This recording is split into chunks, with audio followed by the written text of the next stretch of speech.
Hello guys, आपके अपने YouTube channel लाडघाट सैनिक कोचिंग क्लासेस में स्वागत है। देखिए बाबू, अगर आपको आगे बढ़ना है, ठीक है ना, तो आपको बहुत मेहनत की आवश्यकता है, ठीक है ना। आपको बहुत मेहनत करना पड़ेगा, तब आप आगे बढ़ पाएंगे, ठीक है ना। क्योंकि कहा गया है कि जिसने खुद को खर्च किया, दुनिया ने उसी को गूगल पे सर्च किया, ठीक है ना। तो अगर आपको आगे बढ़ना है तो आपको बहुत ही मेहनत की ज़रूरत है, बहुत ही परिश्रम की ज़रूरत है, ठीक है। तो आप लोग अपने एग्ज़ाम के लिए तत्पर रहिए, तैयारी अच्छे से कीजिए, ठीक है ना। तो आइए आज हम लोग एक बहुत ही इम्पॉर्टेंट टॉपिक हेनरी का नियम डिस्कस करते हैं। तो जो हेनरी ने नियम दिया था वो गैस की द्रव में विलेयता पर आधारित दिया था कि कोई गैस द्रव में किस प्रकार से घुलती है, इस आधार पर बताया था। जैसे पूछा जाता है क्वेश्चन एक कि मछलियाँ पानी में कैसे सांस लेती हैं, तो इसका आंसर हम बताते हैं कि घुलित ऑक्सीजन द्वारा सांस लेती हैं। अब ऑक्सीजन तो गैस है, तो द्रव में कैसे घुल गया, ठीक है ना। और हम जानते हैं कि गैस क्या है, उड़ती है, तो द्रव में घुलना उसके लिए बहुत मुश्किल की बात है ना। गैस द्रव में आसानी से घुल नहीं पाएगी। तो इसी पे आधारित हेनरी ने नियम दिया कि गैस द्रव में किस प्रकार से घुलती है।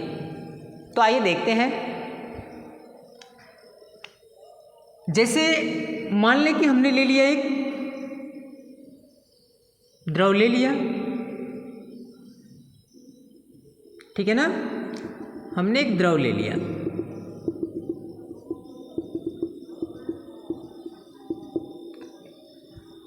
अब इस द्रव के ऊपर कुछ गैसें ले लिया हमने, ठीक है ना। कुछ गैसें ले लिया हमने। गैस को मैं ऐसे गोले से रिप्रेजेंट कर दे रहा हूं,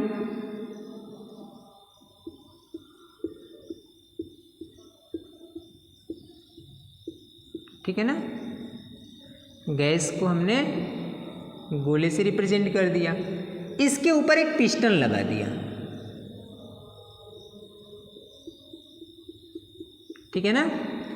अब अगर आप बताइए कि मैं अगर इस पिस्टन पे दाब लगाऊं, जब इस पे मैं दाब लगाऊंगा तो गैस के कण भागकर कहाँ जाएंगे, द्रव में भागकर जाएंगे। क्योंकि द्रव में हम जानते हैं कि अंतराणुक दूरियां ज़्यादा होती हैं ठोस की अपेक्षा, और उसी अंतराणुक दूरियों के बीच में क्या होंगे, गैस के कण आएंगे। इसी को हम लोग कहते हैं कि गैस द्रव में क्या हो रहा है, घुल गया है, ठीक है ना। लेकिन जैसे ही दाब हटाएंगे ये गैस फिर से बाहर निकल जाएगी, ठीक है ना। तो दाब हम बढ़ाएंगे तो गैस की द्रव में विलेयता बढ़ेगी। इसका मतलब क्या समझ में आया कि जो विलेयता है वो दाब के समानुपाती है। लेकिन अगर यहीं पे हम कई गैसें ले लें, अगर एक अकेली गैस अगर ये होती तो हम कहते ये कि जिस गैस का दाब ज़्यादा, अगर गैस की दाब ज़्यादा तो विलेयता ज़्यादा। लेकिन अगर हम एक से अधिक गैस ले लें, जैसे हमने ऑक्सीजन ले लिया और इसी में नाइट्रोजन का मिश्रण ले लिया, नाइट्रोजन ऑक्सीजन दोनों ले लिया, तो अगर कोई एक गैस रहती तो हम कहते कि दाब बढ़ाने पर गैस की द्रव में विलेयता बढ़ेगी, है ना। यहाँ पे दाब की बात की जाती। लेकिन जब दो गैसें हो गई, मिश्रण हो गया, तो यहाँ पे अब हम लोग बात करेंगे आंशिक दाब की। किसकी बात करेंगे, आंशिक दाब की बात करेंगे, ठीक है ना। अब हमने मान लिया कि यहाँ पे जो नाइट्रोजन गैस लिया गया,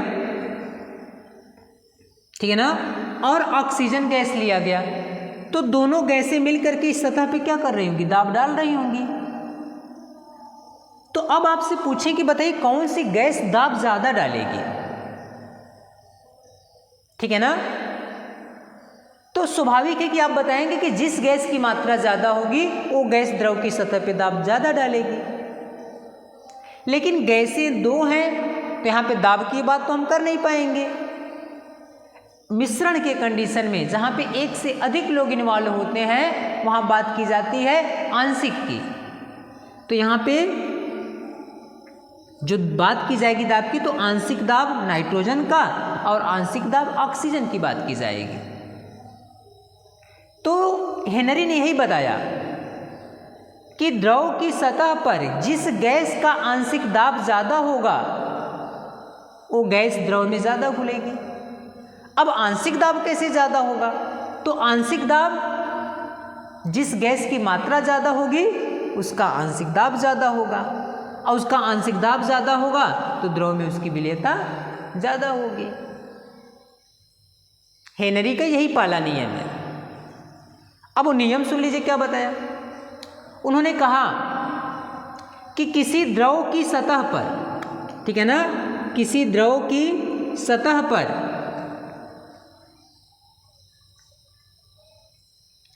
नहीं ऐसे है, किसी गैस की द्रव में विलेयता द्रव की सतह पर उस गैस के आंशिक दाब के समानुपाती होता है। मतलब द्रव की सतह पर जिस गैस का आंशिक दाब ज़्यादा होगा द्रव में उसकी विलेयता ज़्यादा होगी।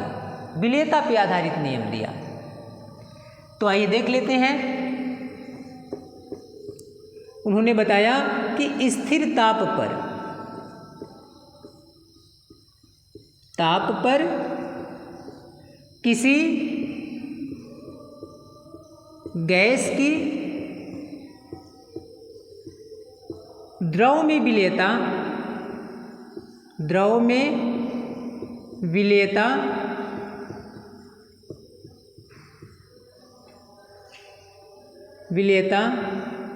उस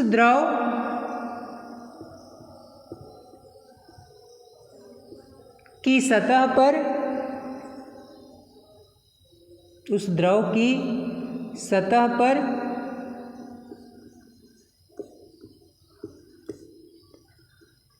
गैस के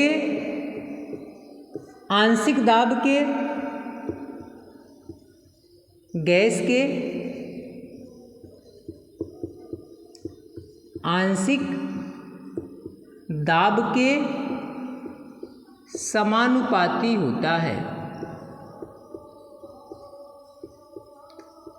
समानुपाती होता है। ठीक है। ताप को स्थिर रखेंगे। स्थिर ताप पर किसी गैस की द्रव में विलेयता जो होती है उस द्रव की सतह पर गैस के आंशिक दाब के समानुपाती होती है। तो मान लिया कि गैस का आंशिक दाब P है,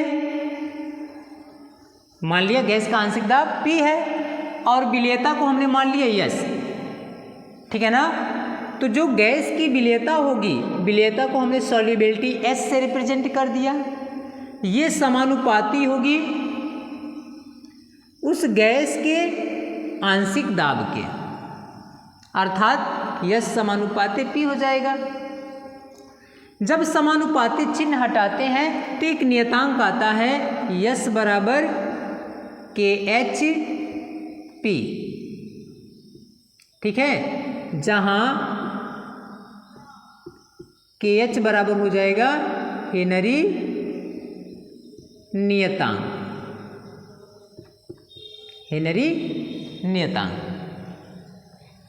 ठीक है। तो ये तो विलेयता पर आधारित नियम हो गया, ठीक है ना। अब यही बात थोड़ा अलग तरीके से कहा गया, ठीक है ना। अब बताइएगा, अब इसी नियम को मात्रा के आधार पर बताया गया, ठीक है ना। उन्होंने कहा, ठीक है ना, उन्होंने कहा कि द्रव में गैस का जो मूल अंश होगा, जिस गैस का मोल अंश द्रव में ज़्यादा होगा, जैसे मैं मान लिया XN2 मैं ले लिया और XO2 ले लिया, द्रव में इनके मोल अंश। यहाँ पे मैं लिया था नाइट्रोजन, यहाँ पे था ऑक्सीजन। अब इन्होंने कहा कि जिस गैस की मात्रा अर्थात मोल अंश द्रव में ज़्यादा होगी, सतह पर उसका आंशिक दाब ज़्यादा होगा। बात वही है, अगर सतह पे आंशिक दाब ज़्यादा होगा तो उसकी विलेयता द्रव में ज़्यादा होगी। ये बात पहले नियम से बता दिया गया।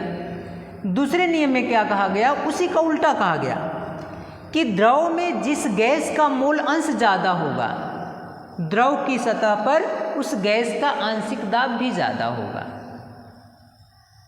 ठीक है ना। जैसे अगर हम बात करें, मैं मान लिया कि नाइट्रोजन की मात्रा, जो नाइट्रोजन का मोल है वो ज़्यादा है ऑक्सीजन के मोल से।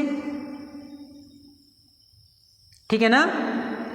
तो जब नाइट्रोजन की मात्रा ऊपर ज़्यादा है तो दाब भी ज़्यादा डालेगा, तो द्रव में भी उसकी मात्रा ज़्यादा होगी। तो द्रव में मात्रा ज़्यादा होगी तो हमने मान लिया कि इसका मोल अंश क्या है, XN2 है द्रव में, और ऑक्सीजन का मोल अंश है XO2। तो अगर द्रव में नाइट्रोजन का मोल अंश ज़्यादा है, इसका मतलब ये है कि द्रव की सतह पर इसका आंशिक दाब ज़्यादा रहा होगा। अगर ऑक्सीजन का मोल अंश द्रव में कम है, इसका मतलब ये बात समझ में आ रही है कि द्रव की सतह पर ऑक्सीजन का आंशिक दाब कम रहा होगा। ठीक है ना। तो बात एक ही है, बस कहने के तरीके बदल गए। ठीक है ना। तो दूसरा नियम बताया गया, जो दूसरा नियम बताया उन्होंने कहा कि किसी द्रव की सतह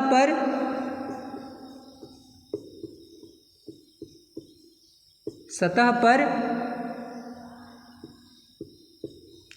गैस का आंशिक दाब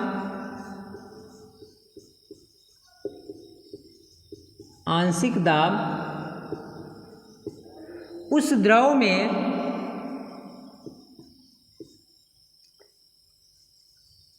में उस गैस के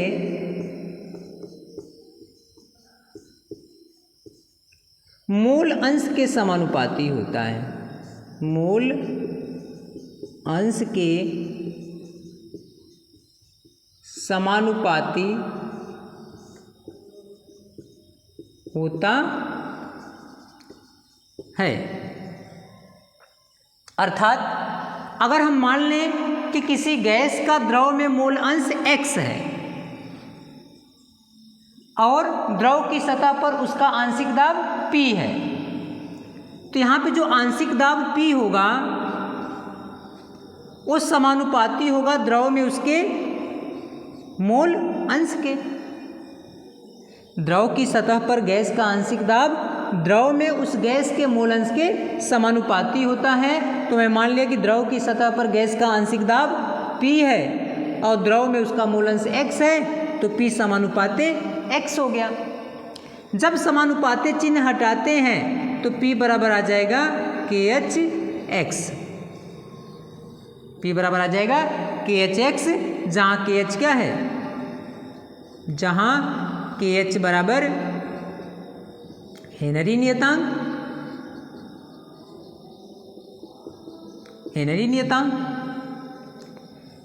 ठीक है ना। तो एक बार और देख लीजिए इस नियम को। कहा जा रहा है कि किसी द्रव की सतह पर गैस का आंशिक दाब उस द्रव में उस गैस के मोल अंश के समानुपाती होता है। मतलब किसी गैस की सतह पर, ठीक है ना, इस सतह पर जो गैस का आंशिक दाब होगा द्रव में उसके मोल अंश के समानुपाती होगा। मतलब जिस गैस का मोल अंश द्रव में ज़्यादा होगा, द्रव की सतह पर उसका आंशिक दाब भी ज़्यादा होगा। ठीक है ना। पहला नियम में क्या बताया गया कि जिस गैस का द्रव की सतह पर दाब ज़्यादा होगा, आंशिक दाब ज़्यादा होगा, उसकी विलेयता ज़्यादा होगी। ठीक है ना। तो एक नियम मोल अंश पे आधारित दिया गया और एक नियम विलेयता पे आधारित दिया गया। ठीक है ना। तो इस तरह से हम उम्मीद करते हैं कि ये नियम आपको समझ में आया होगा। कमेंट बॉक्स में कमेंट कीजिए, कोई भी दिक्कत अगर आपको हो रही है तो नियम को समझने में। अगर आपको समझ में आ रहा है तो वीडियो को लाइक कीजिए और सब्सक्राइब कीजिए। धन्यवाद।